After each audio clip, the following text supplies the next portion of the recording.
Welcome back to Sports Class with Dr. K.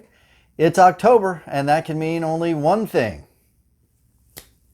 The Major League Baseball playoffs are back. Settle down. Class is in session. Every season, the playoffs bring crazy and unexpected plays. Major League Baseball, for some reason, seems better suited than other sports to craziness and wackiness. There are plenty of opportunities for odd things to happen, and the playoffs seem to have more crazy plays than the regular season. So let's dedicate this class to a discussion of some baseball postseason oddities. I'll be doing a class on the World Series in a few weeks when we get there. So for now, we'll focus on events from the postseason leading up to the World Series. This requires a brief explanation of the postseason format. From 1903 to 1968, Major League Baseball postseason consisted only of the World Series, so the pennant races meant everything.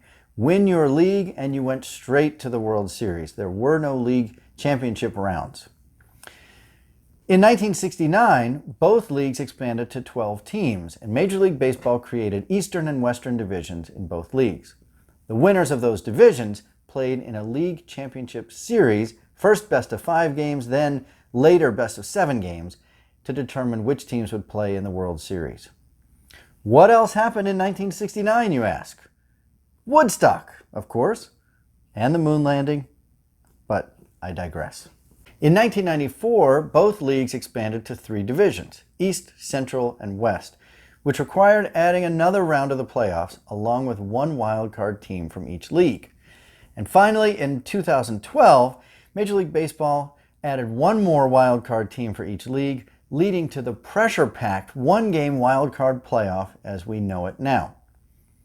Among other things, this means that players in the modern era can play many more postseason games than greats from previous eras.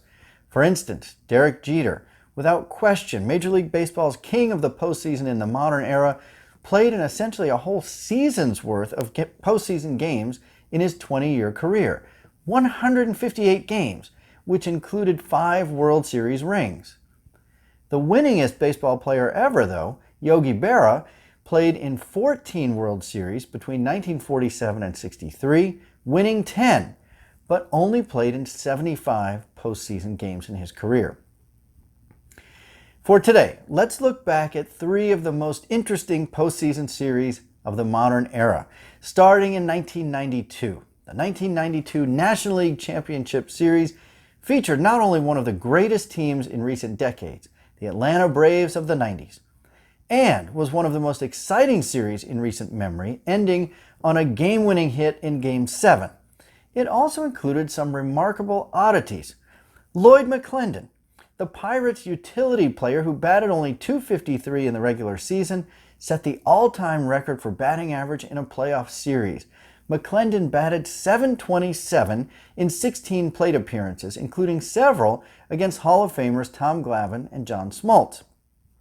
The hero of Game 7 for the Braves was another lightly used utility hitter, Francisco Cabrera. With the Braves trailing by a run in the bottom of the 9th, Cabrera came to the plate with the bases loaded. He hit a single to left, which plated the tying run. But Sid Bream, perhaps the slowest player in baseball, hustled around from second and tried to score. He just beat the tag at the plate and the throw from Barry Bonds. Wheels Bream! The Braves won the game 3-2 and advanced to the World Series.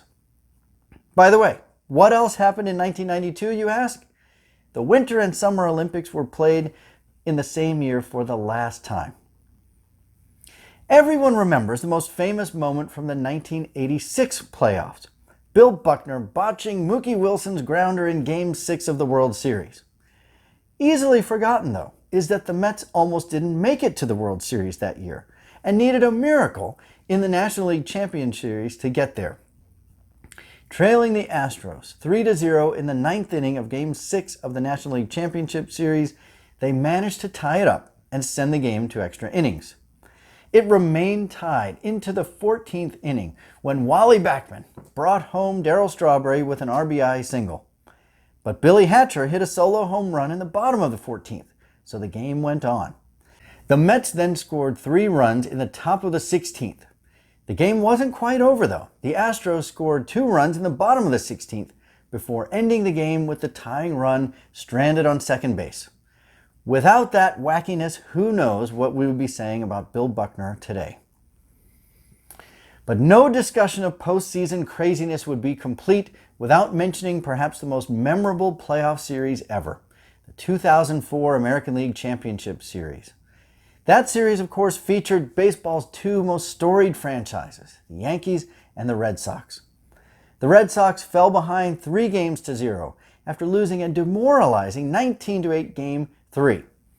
In Game 4, they trailed 4-3 in the bottom of the 9th, facing the best closer of all time, Mariano Rivera. They mounted an unlikely rally to tie the game, and then Big Papi, David Ortiz, hit a 2-run homer in the bottom of the 12th to win that game. That series is also famous for Curt Schilling and his bloody sock. Schilling, battling an ankle injury, was rocked in Game 1 of that series. But leading up to Game 6, Schilling underwent a radical and experimental surgery to suture his tendon back into the skin. As Schilling pitched a gem of a game in Game 6, the stitches started to come loose and blood soaked through his sock, the famous bloody sock. The Red Sox won that game, won Game 7 in that series, and went on to win the World Series, ending an 86-year drought. Anyway, Yankee fans, sorry for that grim memory.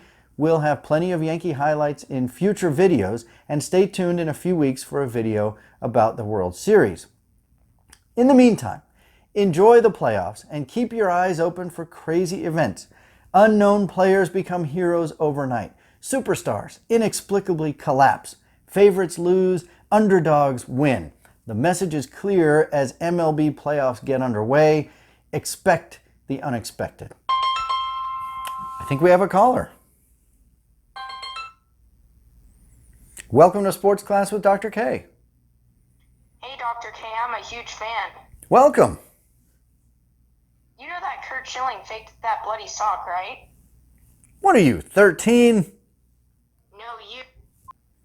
Thank you for watching. Like, comment, and subscribe, and we'll see you next time. All right, I hope you guys were paying attention. This will be on the test.